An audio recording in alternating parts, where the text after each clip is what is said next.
Vivam! Bem-vindos ao Pergunta Simples, o vosso podcast sobre comunicação. Hoje é dia de falar de jornalismo de saúde, de comunicação em saúde. É uma paixão de sempre e nisto estamos juntos, eu e a convidada desta edição, Dulce Alzedas. Da arte de perguntar até à forma como se contam histórias num tema tão sensível, tão importante e tão delicado. Vamos ao programa? Vamos a isso.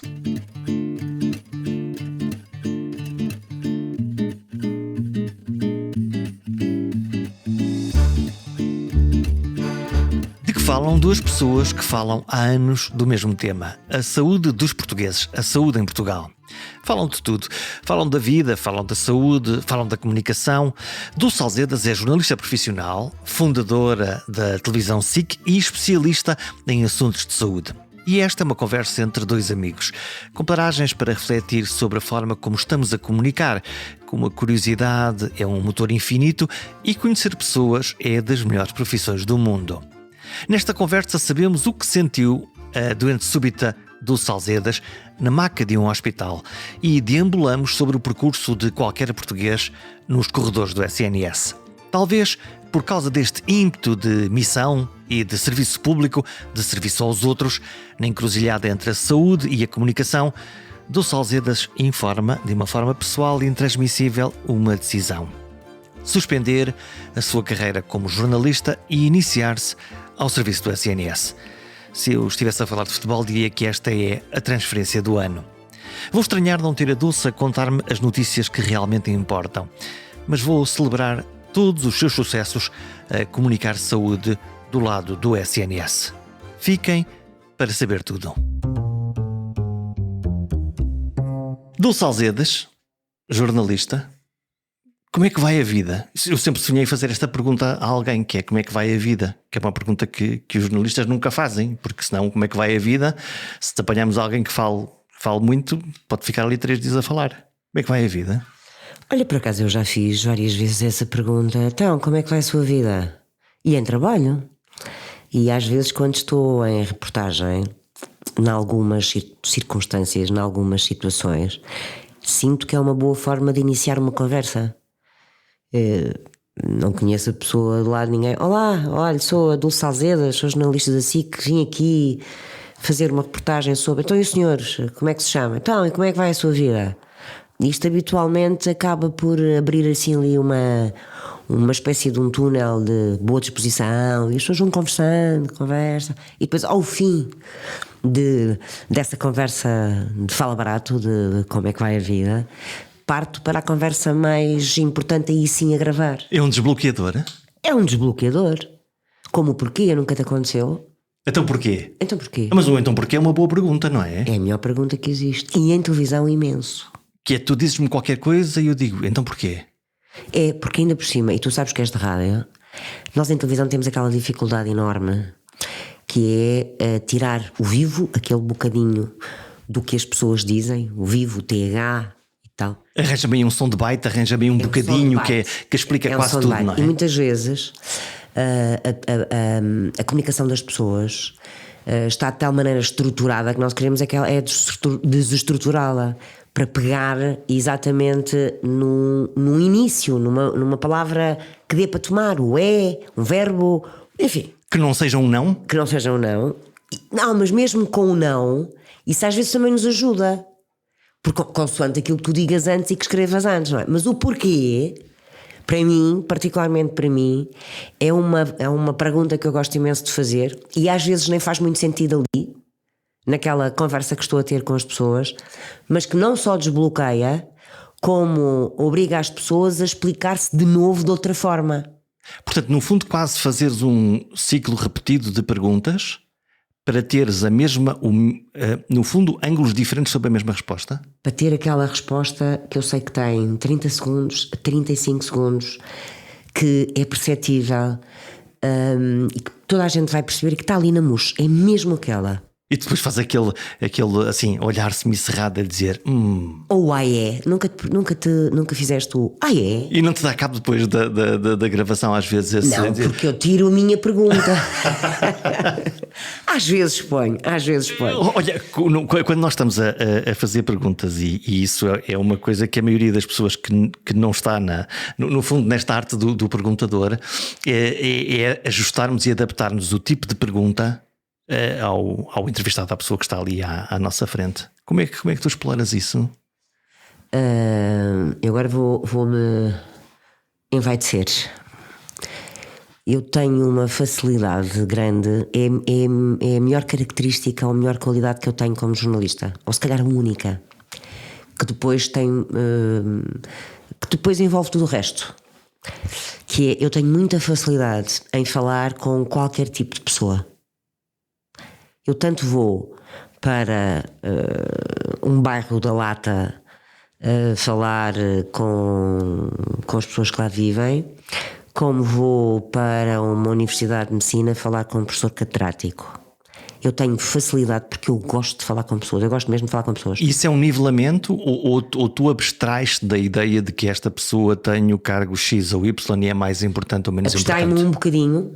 Não dá para te abstraires muito, não é? Até porque é aquilo que nós aprendíamos na faculdade e tal, que é o contexto, não é? A teoria de Jacobson, o contexto com o emissor e o receptor. Tu mergulhas lá. Sim, mergulhas nesse contexto. Portanto, é completamente. É a mesma coisa que eu agora dizer-te a ti, Jorge, vai ali à escola C mais B, à escola básica, e vai lá explicar aos miúdos que estão no segundo ano ou no terceiro ano o que é que foi o 25 de Abril. Ou então, olha, vai lá à escola secundária explicar às pessoas mais velhas, as jovens também, mas mais velhos, o que é que foi o 25 de Abril. O contexto desses dois grupos são completamente diferentes. Uns sabem o que é, outros não sabem. Nem sequer está integrado. E até a linguagem, não é, que tu usas. A linguagem é completamente diferente. E eu tenho alguma facilidade disso, e muito francamente é uma das coisas que mais me atrai nesta profissão. Eu gosto mesmo de falar com pessoas e gosto mesmo de me exercitar para saber com quem é que eu, ou como é que eu falo com este, como é que eu falo com aquele. É adaptar a minha linguagem a essas pessoas. É fazer pontos com elas. É fazer pontos. E perceber, ok, o diapasão desta pessoa, a frequência desta pessoa está aqui, e então eu vou criar o quê? Confiança? Conforto? Confiança. Esse é o ponto. É o ponto. Sendo que tu entrevistaste dezenas de pessoas, não é? E dezenas de pessoas que vão lá estar, quando eu estou dezenas, centenas, provavelmente até milhares de pessoas. Nós temos a experiência de lá estar, de entrevistar alguém, posso chamar-lhe do povo, alguém que apareceu pela primeira vez na televisão, tem aquele temor, está ali uma câmara que é perturbador, e depois aquilo que nós chamamos os palradores profissionais, normalmente poderosos, políticos, tal e qual, estabelecidos na sociedade, e aí lá está. Temos desde o muito hábil, àquele que tenha um ego muito grande, àquele que reage melhor à pergunta informativa, ou outro que reage melhor à provocação e que vai atrás. Tens essa paleta toda? Tenho, mas eu acho que isto qualquer um de nós tem, não é? Tu não sentes isso? Sentes? Quem sabe fazer perguntas normalmente sim, não é? Sim, que é uma das coisas que nós aprendemos quando no jornalismo, não é logo no início, porque isto de chegar ao jornalismo e dizer que já sabe é tanga, não é? Mas acho que com o tempo tu vais aprendendo a falar com as pessoas. Eu admito e acredito que e isso não faz das pessoas melhores ou piores, bem pelo contrário, que tem muito depois a ver com o estilo e não só com o tipo de jornalismo que se faz, não é? Há vários tipos de jornalismo. No meu caso, por exemplo, que independentemente ou paralelamente ou concomitantemente a ser jornalista da área da saúde, sempre fui repórter. E para além da saúde fiz sempre muitas outras coisas, nos últimos tempos menos, mas ou seja, desde a pandemia. Quiseste pôr o pé no terreno, ir ver outras coisas. Sim, sempre quis. Aliás, sempre foi uma das minhas zangas com os meus chefes e os meus coordenadores, sempre foi essa, estou farta de fazer saúde, para-me fazer outras coisas, por favor. Raspa-te às gripes, agora quero ver. A minha vida intelectual, profissional, pessoal é só saúde, e eu precisava e preciso De alargar horizontes. E de conhecer melhor as pessoas e a sociedade, enfim. Mas era isso que eu te queria dizer. Eu acho que qualquer um de nós, quando eu falo nós jornalistas, que somos repórteres e que andamos na rua, aquele termo que as pessoas não percebem quando andam na rua. Sim, andar na rua. Andamos sempre na rua. Não no gabinete, não na gabinete. conferência de imprensa. Exatamente. E o que nos prepara muito para, e nos ensina a falar de forma diferente, consoante cada uma das pessoas com quem estamos a falar. E essa diferenciação na linguagem, que não é discriminatória, bem pelo contrário, é discricionária, é extraordinariamente gratificante. Apraz-me sempre saber que estou a olhar para alguém e agora com este há um tipo de comunicação que eu tenho que ter, mas com este já não, é o outro. E a conversa que eu tenho, quer com um, quer com o outro, são na mesma intensidade ricas e tão. Como é que eu tenho de. Porque é que eu.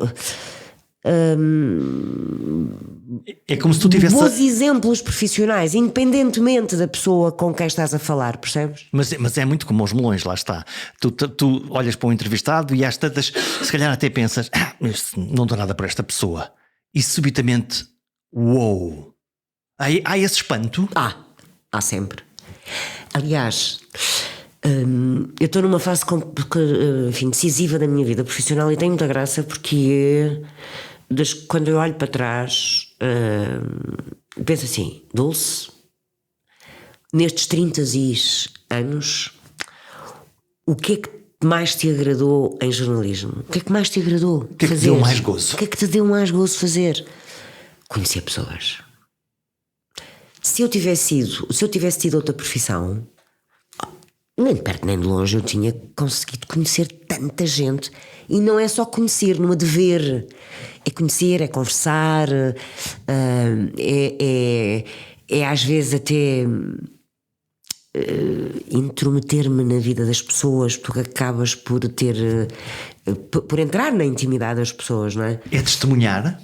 É testemunhar. Essa é uma espécie, no fundo, és uma testemunha profissional. Sabes que eu tive uma vez um chefe, ainda bem que me dizes isso, testemunhar. Eu tive um chefe, um dos meus primeiros chefes, e um dos meus primeiros 5 anos de carreira era uma espécie de toque e foge. Até porque na altura. Vais a todas? E a todas no sentido. Andava em todos. Já na televisão ou não? Antes disso? Não, antes da televisão, é isso que eu queria dizer. Sempre tu inventaste a televisão, a saúde em televisão, foste tu que inventaste. Eu, 5 anos antes de chegar à SIC, eu passei em 4 órgãos de comunicação social. Ou seja, eu já trabalhei em agência, eu já trabalhei na Antena 1. Boa rádio. Boa rádio, gosto excelente muito. rádio, adorei. Para quem não sabe, foi a minha telefonia, a minha escola de telefonia foi a Antena. E foi uma escola. Foi. Eu aprendi imenso na Antena 1, imenso.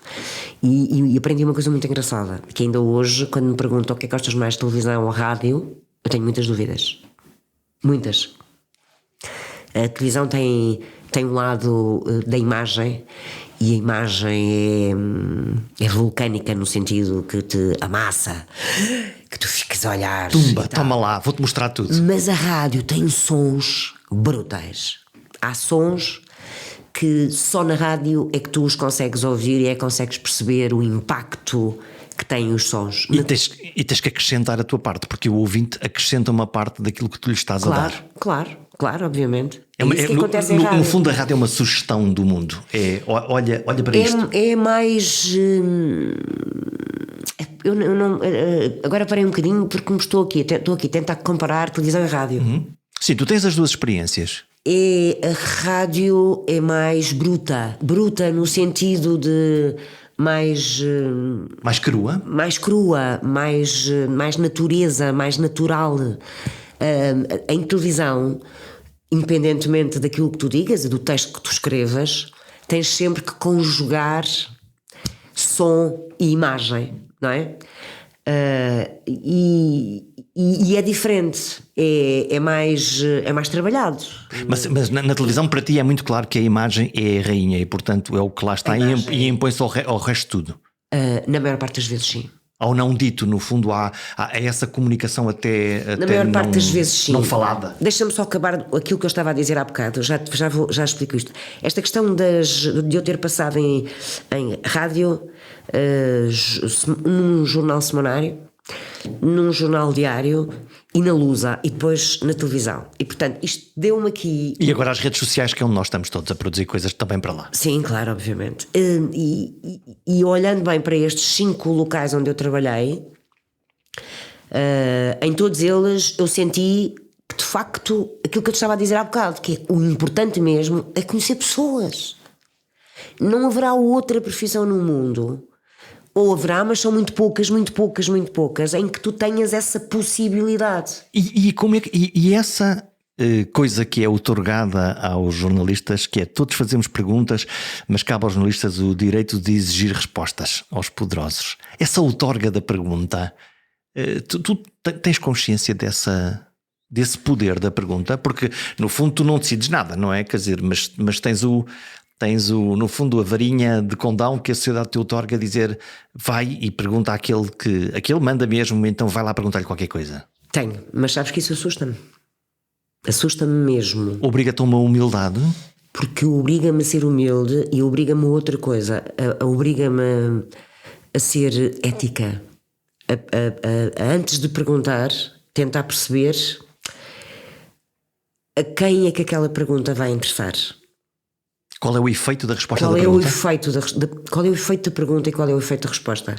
Porque uma das minhas preocupações, não é só minhas, eu acho que uma das nossas preocupações, independentemente da geração de que façamos parte no jornalismo, uma das nossas preocupações eu pelo menos sinto isso, que eu posso estar a pensar que há ali qualquer coisa que me interessa muito, mas depois aquilo não interessa a mais ninguém a não ser a mim.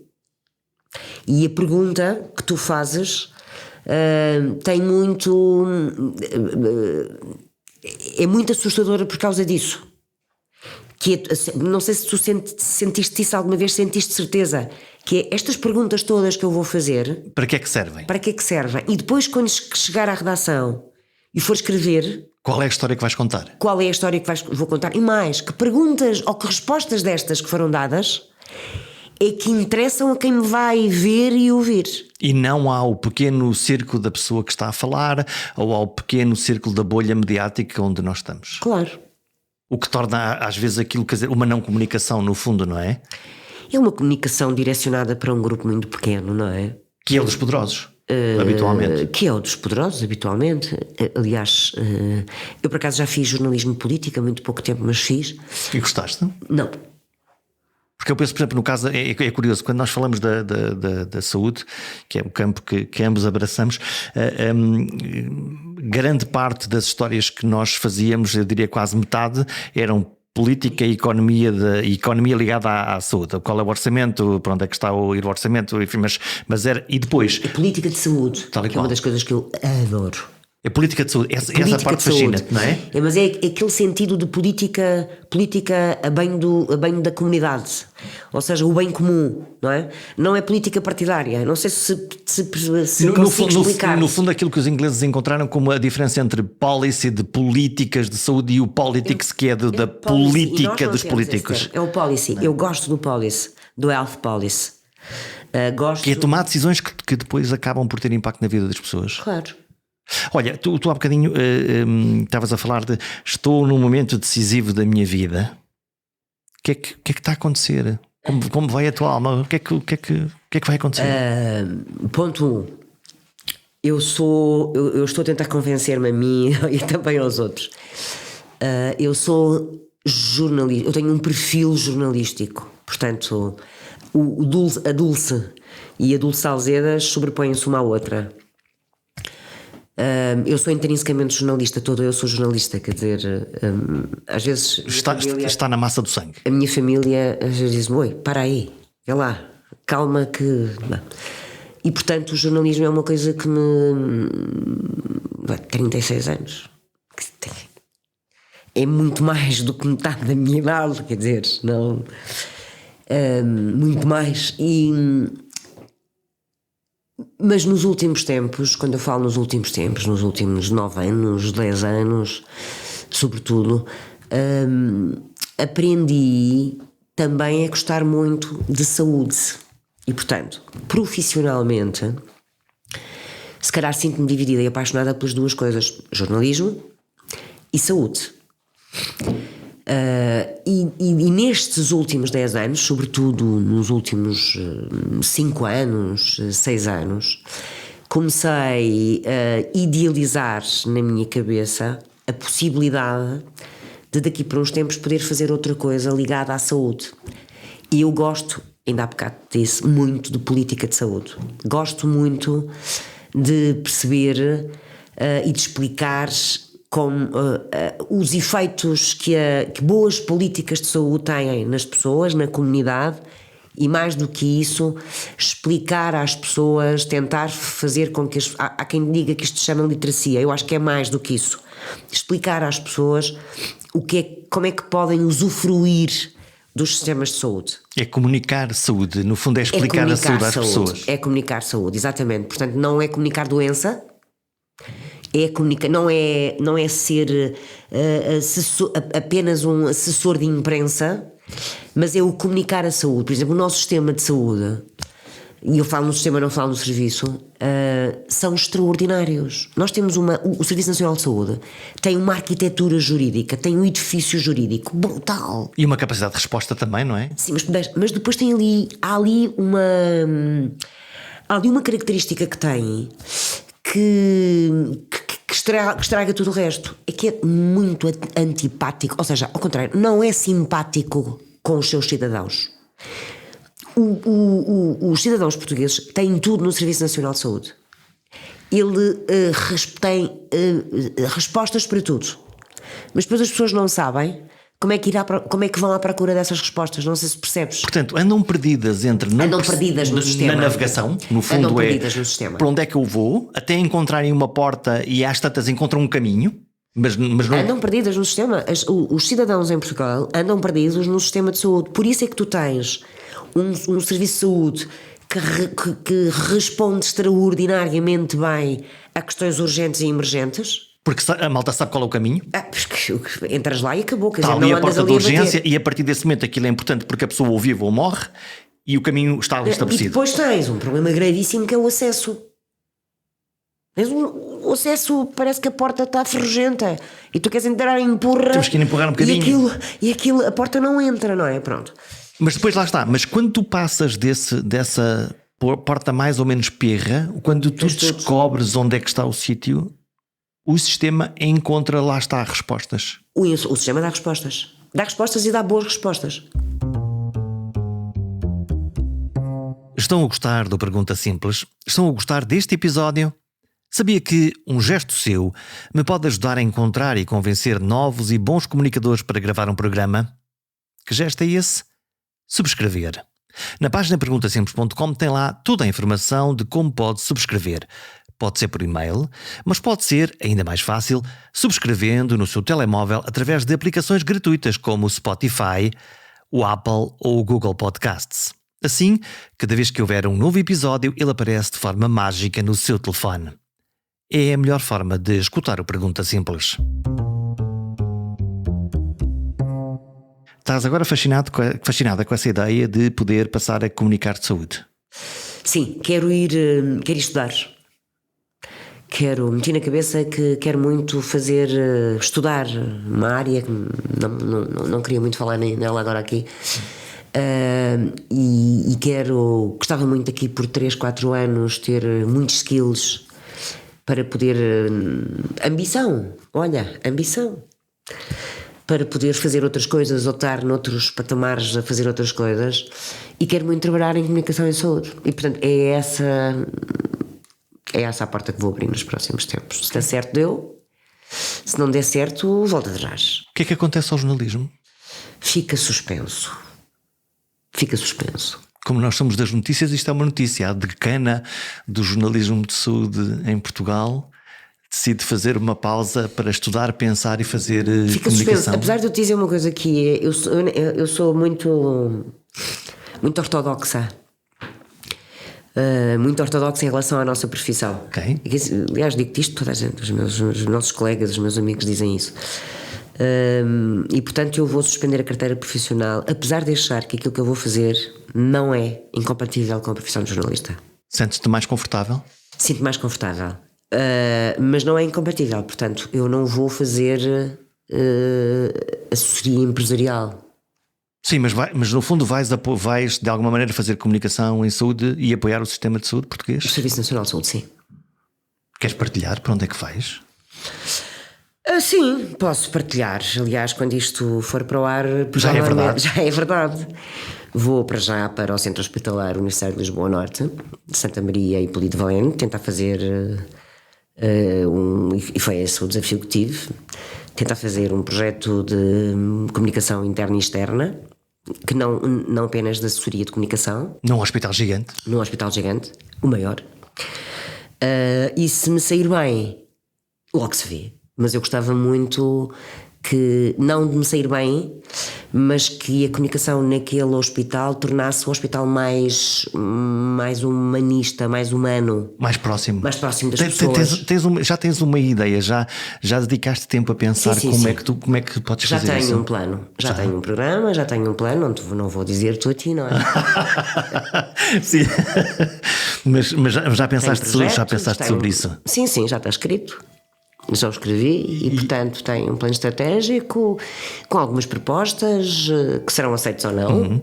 Vamos ver, quer dizer, eu até posso achar que aquilo é muito brilhante bom, e depois a liderança não acha. E depois dizerem, Dulce, reduz-te à tua evidência. Olha, que isto não dá para fazer assim, não é? Volta lá para jornalismo e... Mas sabes que é muito engraçado, porque nos últimos anos, tu também, portanto...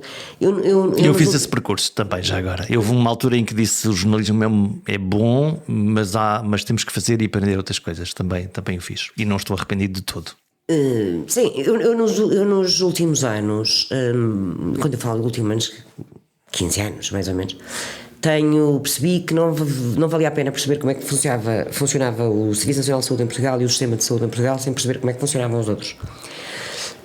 E interessei-me por alguns sistemas de saúde, que são iguais aos nossos. Iguaizinhos. O inglês, que é muito uma foto. Aliás, o nosso é inspirado. Tens outros. Sim. Tens o dinamarquês, o sueco. Aliás, o sueco tem muita graça. E eu não tenho preconceitos ideológicos, bem pelo contrário. O sueco, até as farmácias são públicas, porque nem sequer farmácias privadas tens, não é? Eles têm uma lógica, os nórdicos têm uma lógica muito do. Primeiro, são beverageanos, portanto, igual ao nosso. Tal e qual, portanto, cobram dos impostos, mas depois têm ali quase um orgulho de que aquilo que o Estado fornece aos seus cidadãos tenham alto nível. E tem uma coisa muito engraçada, que tem muito. Os próprios cidadãos de cada um daqueles países têm um orgulho enorme no sistema de saúde, quer no sistema de saúde, no sistema de educação, educacional também, e portanto protegem o sistema de saúde. Sentem-no como o seu. E protegem-no. Eu leio muito e estudo muito o sistema de saúde dinamarquês, porque acho muita graça e comunica fabulosamente bem. Aliás, faz esse teste, vai ao site da Autoridade de Saúde na Dinamarca. O meu dinamarquês não está em alta, mas... Não, mas podes traduzir, vai ao Google, traduzes para inglês e portanto... Aliás, tens lá em inglês. Em inglês. E comunica-se comunicacionalmente. Aquele site é brutal. A forma como eles comunicam com os cidadãos é de ficarmos... Com a linguagem dos cidadãos. Com a linguagem... Não como uma linguagem para toda a gente. Sim. É como uma linguagem para toda a gente. É daquelas coisas fáceis. Facílimo. Teve um AVC, saiu do hospital, tem que fazer fisioterapia, tem um prazo X para ir fazer, agora vá aqui, ali. E é isso que nos falta. Acontece tu mesmo aqui em Portugal. Para onde é que eu vou? Venho com o papel para casa, ou 4 ou 5 papéis, ou fico internado à espera que haja vaga, não é? Numa unidade na rede. Falta um ou farol. Vou para casa. Falta tu é que gostas muito deste termo. Falta um explicador. Eu gosto. Falta um explicador. Falta um explicador. Alguém que... Bom, em parte, um médico de família poderia tentar fazer isso, mas também não é fácil, não é? Tem medicina para fazer. Tem medicina e hoje em dia são poucos, não é? Portanto, estão atafolhados de trabalho. Claro. Além das burocracias, Sim, porque nós não nos só podemos medicina. esquecer disso. Quer dizer, quando há bocado eu dizia e tu também corroboravas que o serviço de saúde é muito bom, calma, que nós temos grandes dificuldades no Serviço Nacional de Saúde, que eu não sei se podemos assacar a responsabilidade a uma ou duas ou três pessoas. Acho que é. E tu fizeste jornalismo de saúde. É cumulativo ao longo dos anos, não é? Nos últimos anos. Não é? E ao mesmo tempo nós envelhecemos, mais doenças, mais dificuldades, mais exigência em relação ao sistema, portanto isto está a criar aqui uma pressão que eu acho que todos sentimos de alguma... E tens cada vez menos recursos ou menos...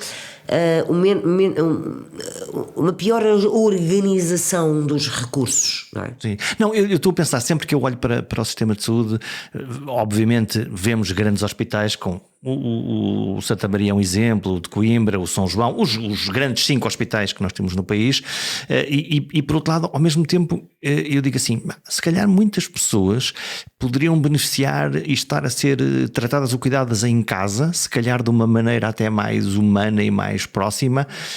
Mas há nós somos sempre conservadores, não é? Estás cuidados ao domicílio, não é? Tal e qual, não é? Que é lá o salto e o digital agora vem dar uma ajuda. Mas essa é engraçado, ajuda-me lá a pensar, porque quando eu há bocado dizia que o edifício SNS é excelente, juridicamente é excelente, não é? Portanto, tem lá tudo. Mas depois, na prática, algumas daquelas coisas não funcionam ou não se coordenam entre si. Tu tens cuidados domiciliários, tu tens até na Rede Nacional de Cuidados Continuados já há equipas ao domicílio. Nós temos hospitalização domiciliária, enfim, nós temos uma catrefada de leis e de premissas, de possibilidades. Precisamos de um especialista em legos. Mas depois sabes para fazer esse encaixe dessas coisas todas. O que é que eu acho? É que depois as pessoas, porque as respostas não chegam até elas, continuam a ir todas para o mesmo sítio. Vai tudo bater à porta da urgência. Ou então, é a porta que está aberta. Ou então à porta do centro de saúde e fica lá 2, 3, 4, 5 horas à espera de uma senha que às vezes nem sequer consegue arranjar. E depois há aqui outra coisa que é eu não sei se tu nunca te perguntaste isso. O Serviço Nacional de Saúde, 48 anos. Sim. Se não estou enganada, 48 anos. Já está crescido. Não, mas se calhar tem que se organizar e aproximar um bocadinho do século XXI. Isso é o quê? Pois não sei. Comunicar não faço melhor? a mínima ideia. Tu ainda há bocado disseste assim. Sim, também é comunicar melhor, é óbvio, não é? E comunicar de outra forma, não é? Tu ainda há bocado falaste, por exemplo, do estamos a envelhecer, estamos a ficar... Exato, por causa disso estamos a filar com mais doenças. É um exemplo que daquelas coisas que são muito fáceis de resolver e eu às vezes pergunto-me por que não, que é, estamos no digital, todos os sítios têm páginas e afins e estamos a envelhecer, portanto a precisar de uns óculos para ver. O raio daquelas letras estão cada vez mais pequenas, não estão cada vez mais pequenas, é que cada vez é mais difícil ler aquelas letras mais pequenas e estou a pensar assim, espera, se 1/3 da população precisa de ler o que aqui está neste site e isto não está ajustado à vida real, às pessoas reais. E depois, esse é um exemplo. E o outro exemplo que me lembro agora, de uma experiência pessoal que eu tenho com uma familiar no Hospital São João, neste caso no Porto, e que é para uma cirurgia cardíaca.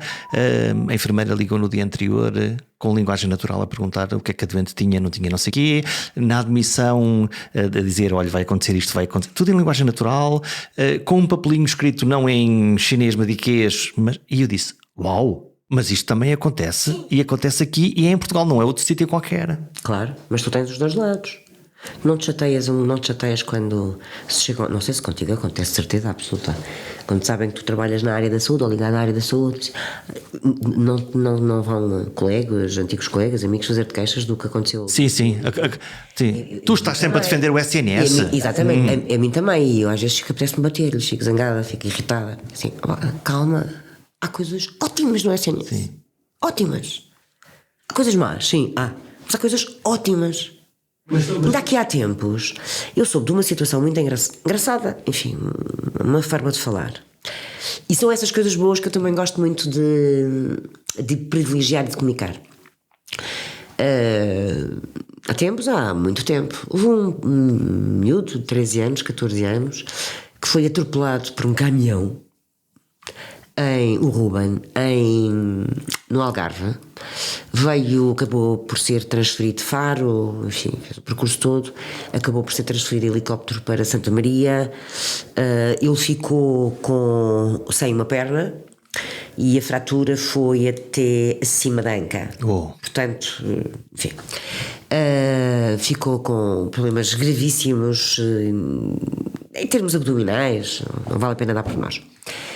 O Hospital de Santa Maria contactou uma série de hospitais internacionais para o operarem. Um deles em Israel, porque Israel é especialista, portanto, em Israel há muitos especialistas chamados trauma de guerra, trauma e tal. Israel houve uma altura em que disse que sim, senhor e tal, mas depois quando mandaram o processo, não é. O Ruben acabou por ser operado no Hospital de Santa Maria com uma equipa, multidisciplinar. Eu acho que é muito mais do que multidisciplinar. As ortopedias, a parte gastro. Foram buscar a médica dele, não sei se já ouviste falar, a Miroslava Gonçalves, que é uma cirurgiã pediátrica de Santa Maria. O que é que ela tem de extraordinário? Porque foi ela que acreditou no miúdo, portanto aquilo que havia a fazer era quase nada. E ela disse, não, eu não vou perder o Ruben, e portanto conseguiu ir buscar um médico da CUF, mais um médico da Estefânia, mais um do António. Moveu o mundo. Moveu o mundo. E o Ruben hoje tem para aí 18 ou 19 anos, está bem, não é?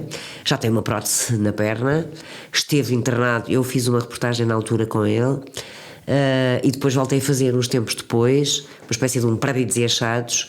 E às vezes penso naquele caso e penso assim, e um miúdo de uma família de fracos recursos financeiros e culturais também, e penso e digo assim, é extraordinário aquilo que o SNS fez neste caso. E a sorte também que o Ruben teve. O sorte que o Ruben teve. E o Ruben não é o único, não é? Nós todos os dias há situações dessas que acontecem no nosso sistema de saúde. E isto, calma, eu tenho estado a falar no SNS e há bocadinho dizia-te que eu não tenho preconceitos ideológicos. Eu não tenho nada contra o privado, absolutamente nada. Mais, acho até que devia haver, com regras obviamente, uma melhor não será partilha, este termo tenho que dizer como interligação, pode ser? Sim, entre um e o outro. Porque na realidade o sistema funciona de forma interligada, mais ou menos. Há algumas coisas em que funcionam e há outras que não. É como o SNS, também há coisas no SNS que não funcionam. No sistema privado também há coisas que não funcionam. Ainda agora, nós falamos muito em urgências. Os privados não têm urgências, têm atendimento permanentes, mas têm exatamente o mesmo problema que o SNS tem em termos de urgência. Ora, isto quer dizer o quê? Aquilo que tu estavas a dizer há bocado. É que o sistema na realidade é o mesmo e responde aos mesmos problemas. Claro, obviamente, não é? E a sociedade é a mesma. Quem vai a um lado e quem vai a outro. Nós somos os mesmos. Olha, uma das coisas, tu estavas agora a falar, lá está, da história do Ruben, e eu estou a pensar que uma das coisas que mais me fascina no SNS e que não tem nada a ver com saúde, nem com tecnologia, nem com doenças, mas que me fascina é que quando nós nos sentamos naquela sala de espera de um centro de saúde ou de um hospital e olhamos à volta, nós somos mesmo todos iguais, com as mesmas necessidades diferentes, mas quase esse princípio quase democrático de nós somos mesmo iguais. Mas há ali uma diferença. Olha, eu por acaso há muito pouco tempo, aliás, o final do ano passado, nos últimos 3 anos, acompanhei o pai da minha filha, uma situação muito complicada, que foi muito dolorosa, no hospital, e portanto fui regularmente a um hospital. E eu próprio estive internada este ano num hospital com uma apendicite aguda. Portanto, assim, uma daquelas coisas. Tu já não tens idade para apendicites? Não, achei que tinha. Não, eu acho que tinha para aí 15 a 16 anos. E não meti cunha nenhuma. Portanto, e não te conheceram? Pois, chegou lá e foi, não é? Ali a partir de determinada altura, sim. Vamos escolher aqui um bisturi mais grosso, porque é se a gente não gostou da última reportagem dela. Olha, como é que foi a tua experiência como doente? Olha, isso interessa. Mas era isso que eu te estava a dizer. E eu estive várias horas, eu cheguei ao hospital às 3 da tarde de um domingo. E acabei por ficar internada à meia-noite e qualquer coisa. Tu és uma boa doente ou uma péssima doente? Não, acho que sou boa doente. Acho que sou boa doente. E dei comigo ali a olhar com olhos de doente, claro, porque estava com dores mesmo, não estava bem, mas ao mesmo tempo com um olhinho de deixa-me cá ver, pelo menos depois de me terem dado terapêutica, medicação e tal, não sei o que, fiquei ali um bocadinho melhor. Ali a olhar e vi coisas extraordinárias. Por exemplo, estava lá uma senhora que estava com o pai na urgência e estava a contar que já lá tinha estado há 15 dias e tinha lá estado há 15 dias exatamente pela mesma razão. Portanto, o pai recusava-se a comer, o senhor tinha 90 e tal anos, o senhor recusava-se a comer já há uns dias em que se recusava a comer, e ela, como não tinha médico de família, que não tinha conseguido arranjar médico de família, portanto foi para o hospital. E voltou. E se me perguntares, o pai precisava de estar no hospital? Não, mas aquela de facto era a única resposta que ela tinha, ela não tinha outra. Ela tinha um problema para resolver e ela já lá estava há 12 horas e eu fui internada e ela ainda ficou na sala de espera. E depois, quer dizer, o que eu sinto é que nós somos todos iguais como doentes, obviamente que somos. Uns com a situação mais grave, outros com a situação menos grave, enfim, somos todos iguais. Mas nem todos temos a mesma forma de aguentar, de esperar, de fazer perguntas. De fazer perguntas sobre o que é que nos está a acontecer, percebes? Por um lado, porque temos medo, se calhar, não é? Ou não sabemos? Não sei se é por ter medo ou porque se calhar não sabes que podes fazer essas perguntas. Olha, metralhaste muito o cirurgião ou a cirurgiã que te calhou? Metralhei. Antes ou depois? Metralhei muito. Tem mesmo a certeza? Metralhei muito uma enfermeira. Que... Os enfermeiros é que tomam conta mesmo disto, não é? Uma enfermeira, porque ainda na urgência, quando me disse que não havia cama e que eu ia ter que ficar até à cirurgia, que seria de madrugada, porque tinha acontecido uma situação isto foi no fim de semana, uma situação muito urgente e portanto o bloco de ortopedia estava ocupado com uma situação muito mais emergente que a minha, e portanto quando me disseram que eu ia ter que ficar ali numa macazinha no corredor, espera aí, então mas não há lugar neste hospital tão grande para eu... não há. Eu disse, mas não há como é que é possível? Não há, então. E portanto estive ali não sei quanto tempo a conversar com ela e depois aconteceu também uma coisa muito engraçada que não achei muita piada, mas enfim, quando saí do recobro, sei que abri os olhos, ou quando entrei no... eu já nem me lembro, ou tinha saído do bloco. Estavas naquela bebedeira. Abri os olhos e olhei assim para o meu lado esquerdo e estava muito alto ao meu lado. Sim, ainda por cima. Que me pergunta, o que é que tu estás aqui a fazer? E eu olhei, não.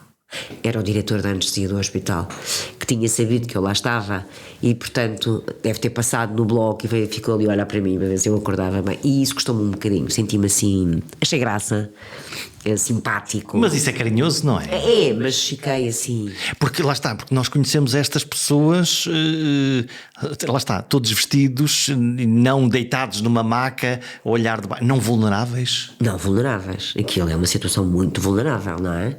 Portanto, em que tu estás com uma bata, acabas de sair de uma cirurgia, eu já não me lembro se ainda estava com os catéteres, com os fios, os catéteres, os fios, aquela coisa toda, com um ar, não tinha lá nenhum espelho para me ver, mas não era seguramente o ar com que habitualmente estou, e não era seguramente o ar com que estou quando faço diretos, quando faço entrevistas, que enfim, estás estou maquiada, estás... ali não estava seguramente, mas é uma atitude simpática, obviamente que é, mas não é...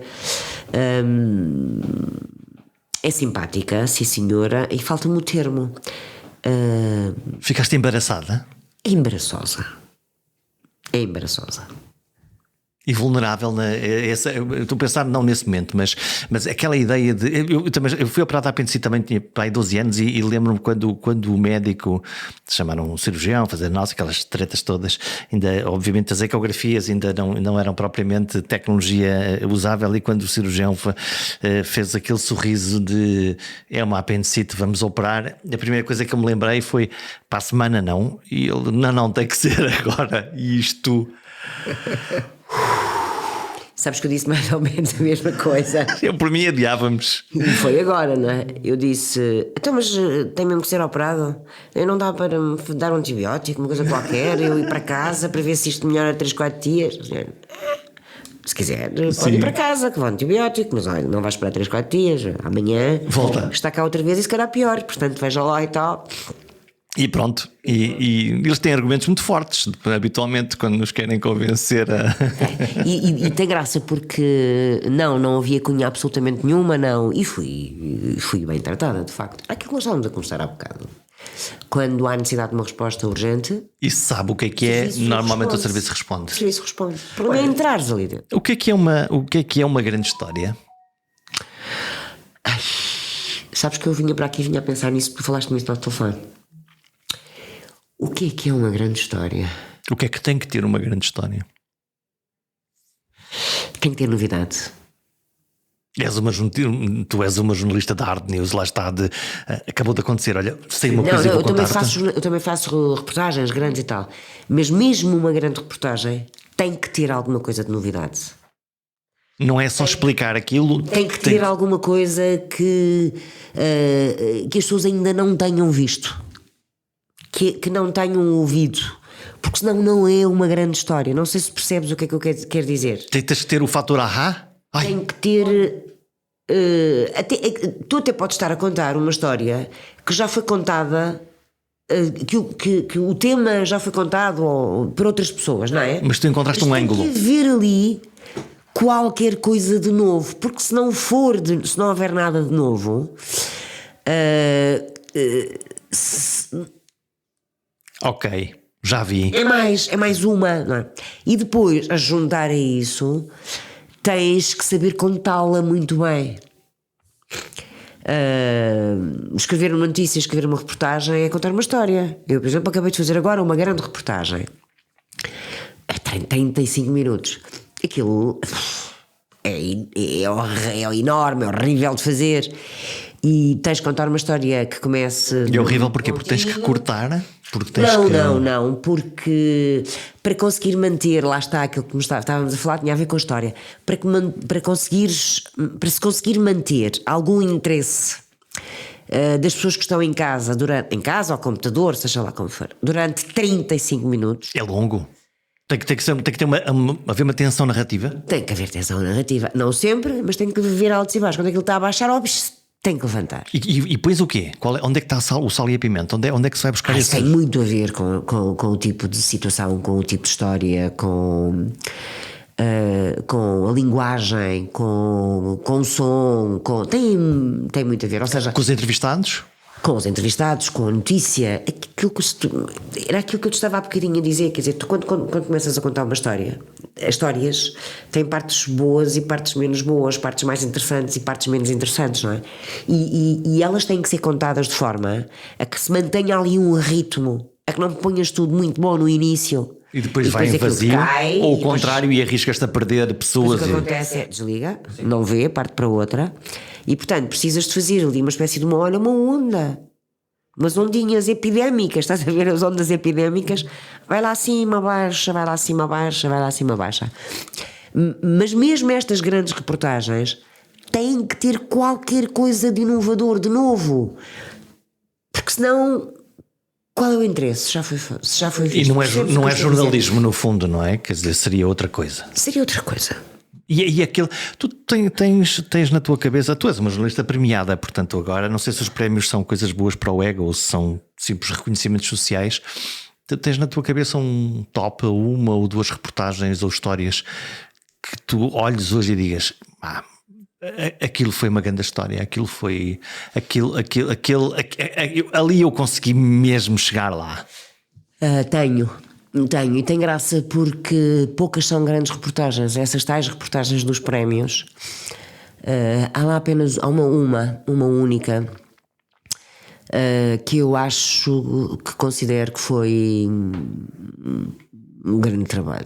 A reportagem. Foi uma das não é a única, mas enfim, foi uma reportagem que eu fiz no início da SIC, que se chamava A Condição Humana, e que andei no início, 97, 98, andei muitos dias atrás da então Ministra da Saúde, que era a Maria de Belém, porque os hospitais não nos autorizavam. Nós queríamos acompanhar uma equipa de urgência 24 sobre 24 horas, sempre a mesma equipa durante 3, 4, 5 dias. E os hospitais não deixavam. Depois lá conseguimos e fizemos em São João, no São João do Porto, e fizemos com uma equipa do São José. Sim, eu estava a dizer que não, é mentira. Ganhamos um prémio, sim senhora, o Figueira, uma coisa internacional.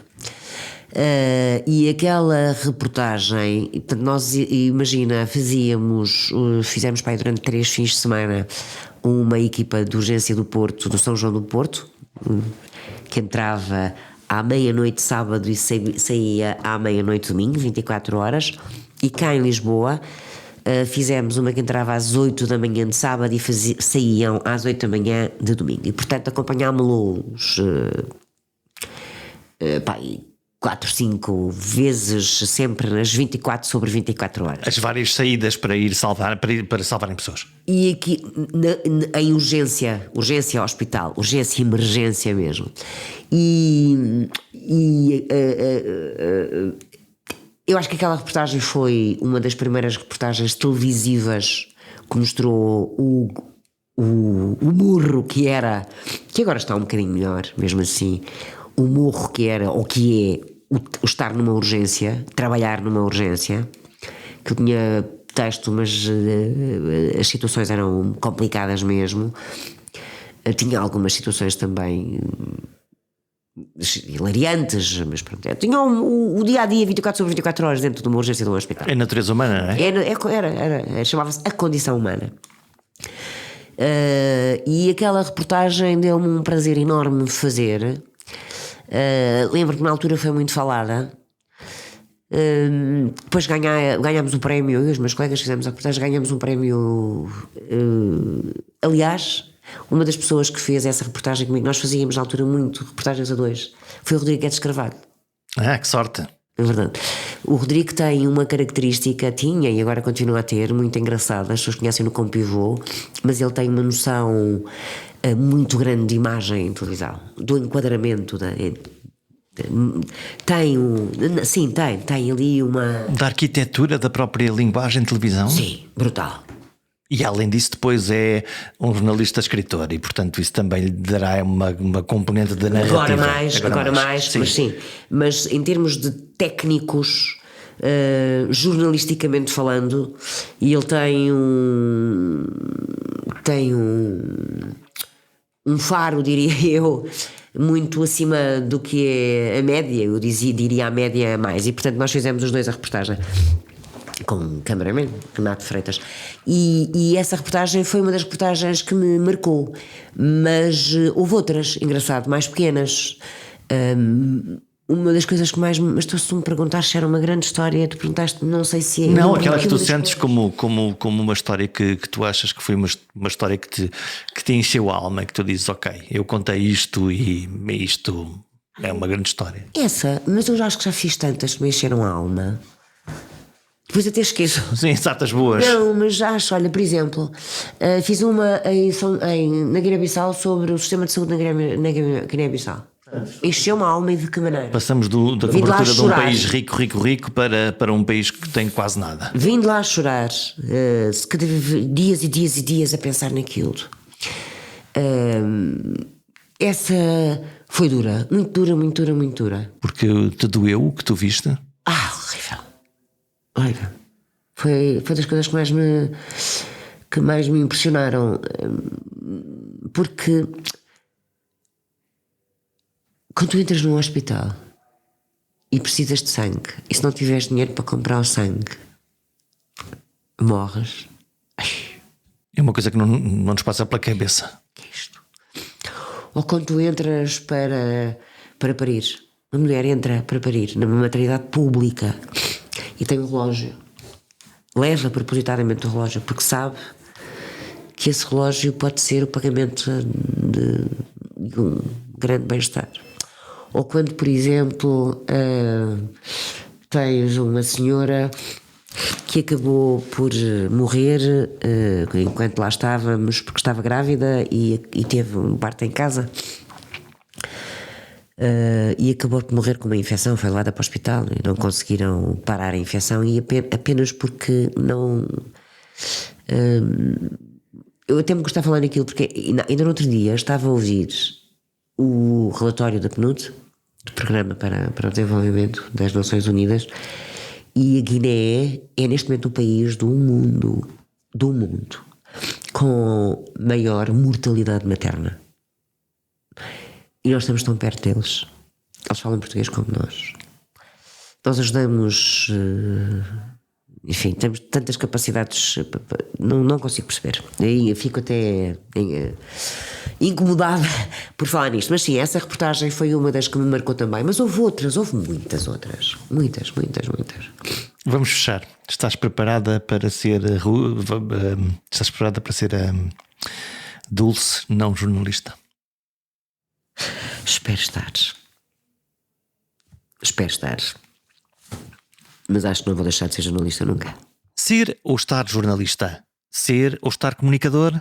Ser ou estar doente? Ser ou estar saudável? Ser ou não ser SNS? Ser sempre. Em todo lugar, somos sempre nós. E num mundo fluido, caótico e imprevisível, ser é tão importante como estar. Estar ao serviço dos outros é uma forma de ser. Como prova a Dulce Alzedas. Nós voltamos para a semana.